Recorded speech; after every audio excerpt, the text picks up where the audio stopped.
And a quick question, who had a worse week? The caught red-handed bribe CEO, Tebogo Malaka, or the caught red-handed Twitter poster, Gayton McKenzie? You think this... Okay. You think the CEO was worse? Yeah, okay, well, we're going to start with Gayton McKenzie's tweets, and you'll see how you feel after that. And we'll also get to Kunene's tweets because, wow, guys. But first, let's talk about Gayton McKenzie, who on Friday tweeted, quote, "This whole campaign to find something racist I ever said is hilarious because you have now gone 13 years back and can't bring out one racist thing I ever said." I wonder how that went. Straight after that, people then searched all of Gayton's tweets by keywords. I don't think he knew that we knew how to do that. But what we found, people, K-word after K-word after K-word. There was a Mahatma Gandhi quote about the sole ambition of black people, or the K-word, is to get enough cows to get a wife and then live lives of indolence, which means laziness, and nakedness. Not good. And I bet most of you didn't know Mahatma Gandhi was like that, but that's fully who he was. Gayton also posted that the K-word is purely descriptive, like that other word that he used in this tweet that I'm sure Indian South Africans just love being called. He basically doubled down on racist words with more racist words. And Gayton didn't only shock South Africa with the K-word, he had shocking ones without it too, like, quote, "Not all white guys that make black guys sit at the back of the bucky are racist. Some of these guys stink as hell, and I would do the same."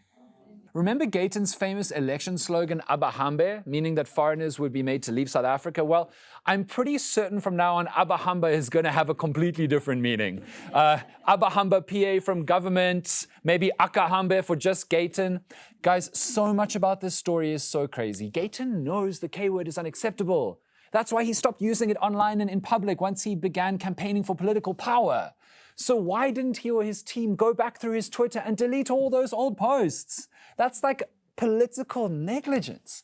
Secondly, though, why have none of his opponents gone through his old posts until now either? That's like politics 101. The EFF has been gunning for Gayton for years, but they never searched his old tweets. 101 politics, go find dirt on your rivals. Twitter advanced search is not advanced, guys. It's easy. Anyone can do it. It's only called advanced search because it's got more options than the classic search bar. How bad are our political parties to not have done this yet? And then here's the third crazy thing. Do you remember Ronaldo Gous? Remember Gayton initially defended Ronaldo Gous, then a whole DAMP when Ronaldo's K-word fueled rant came out? Well, now that makes a whole lot more sense that he defended him, didn't it? So Gayton didn't tweet all weekend, not once, which is crazy if you follow Gayton on Twitter. This is the longest time he has gone without tweeting since 14 July 2006, because that was the day before Twitter was launched. Like, Gayton tweets all the time. I don't know why he went quiet. Maybe he was hoping something else would happen to take the heat off him. And it nearly did, because you know who else's old tweets came up? His dear friend and Patriotic Alliance co-founder, Kenny Kunene. Did you guys see his? It turns out Papa Kenny has some of the most wildly offensive posts about women. We don't have time to go through them all, but here's just one. Quote, "A drunk woman's word for cat is owned by he or the person, he who got her drunk, or the lucky one who finds her drunk." Now, that's obviously rape culture, it's obviously sexist, it's obviously vile, but you know what was also extra crazy? This tweet got discovered and went viral on Women's Day, guys. On Saturday, on Women's Day, this tweet. It reminds me of that one Christmas when Cyril Ramaphosa tweeted, "Shout out Satan, love that guy, MVP."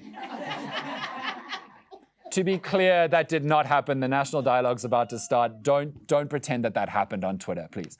Gayton eventually posted on Twitter this morning and went on a live stream last night. And look, I've just gone through all his tweets, so it's only right that we also go through his defense. So on Twitter, he wrote, and I'm quoting here, "I'm the son of a black woman. I have children with a black woman. I fought my whole life for the same treatment between black and colored people because we fought the same struggle. Colored people don't enjoy the same privileges as black people in South Africa, although we fought the same struggle. This is and has always been my fight. I can never be guilty of racism. Try some other takedown, but never racism. I did tweet some insensitive, stupid, and hurtful things a decade or two ago. I was a troll and stupid. I cringe when seeing them, and I'm truly sorry for that. I shall subject myself to the investigation. He also somehow managed to blame the EFF for his old tweets, which confused me because some of the tweets happened before the EFF existed. But we won't get further into that. And then on the live stream last night, he said, quote, I never thought people would accuse me of racism. In my entire life, I've never called anybody the K word. We are the victims. This is a political campaign driven by the EFF, together with some influencers on X. Let them show me where I use the K word referring to someone they can't. There must be a victim. Racism has a victim. Who is the victim? And did I ever use the K word on? That's the first thing they should prove. Secondly, is there anyone in this world who I can say I've been racist towards them? No.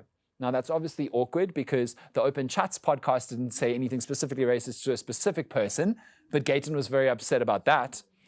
Anyway, Gayton went on and said that he couldn't be racist because his mother is Sotho, his grandmother is Irish, and his grandfather is Japanese. I didn't realize there was a Monopoly-style get-out-of-racism-free card based on your ancestry. And so now South Africa is arguing about whether people with diverse ancestries can be racist at all for some reason. And people obviously also want to see photos of these grandparents because, wow, I really want to see the Irish woman and the Japanese man who married, and 2 generations we got Gayton McKenzie. I would love to see that. So the big question now is what happens to Gayton? Surely we can't have a K-word wielding minister in the cabinet. Now, I highly doubt Gayton will walk. He doesn't seem like the walking type. But Ramaphosa won't axe him because the ANC needs all the GNU allies they can get right now in their battle against the DA. They've literally decided to approach other parties to bring them into the GNU, so they can't lose the PA. I don't think the PA will stay in the GNU if Gayton is fired. And even within the PA, it's weird, guys. Papa Kenny Kunene is on special leave from the party and resigned from Joburg local government because he was at the house of that suspected murderer. Remember that? When the suspected murderer was arrested. By that reasoning, mustn't Gayton at least face the same kind of consequences in the PA? Now again, that seems very unlikely. That party is literally Gayton's personal kingdom. But if you'll just indulge me for 1 second on an alternate timeline. Imagine Gayton did step away from the PA at least for a while. Do you know what this would mean? Liam Jacobs would be king, barely 2 months after switching from the DA to the PA. Liam Jacobs would be the PA's Marcus Aurelius, people, the boy who would be king. What, no love for Marcus? Does anyone here know who Marcus Aurelius is? No, that's Liam Jacobs. Marcus Aurelius, the boy who would be king. Marcus Aurelius, guys, ancient Rome, 138 years after Christ's birth, nothing. Emperor Hadrian of ancient Rome chose 15-year-old Marcus Aurelius to be the future emperor of the most powerful empire in the ancient world. Marcus Aurelius, who became emperor, philosopher, king, last of the good 5 emperors.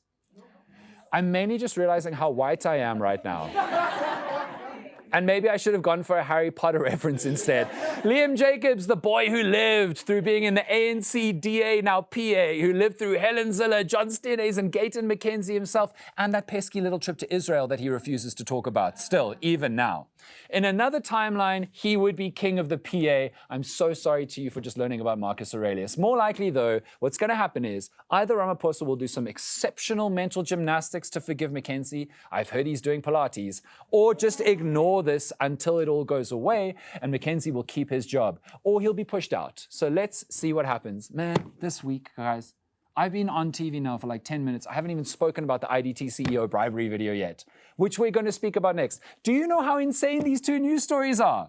They're so insane that Floyd Shivambu got officially kicked out of eNCA last week and launched his party Maibuye, and no one's talking about it. Poor Floyd. He's never had good timing. Nobody is talking about Trump's tariffs, which started last week. I don't even have time to talk about the Open Chats podcast, people. We've got I have to say, July was rough, but August is July Pro Max. This is wild.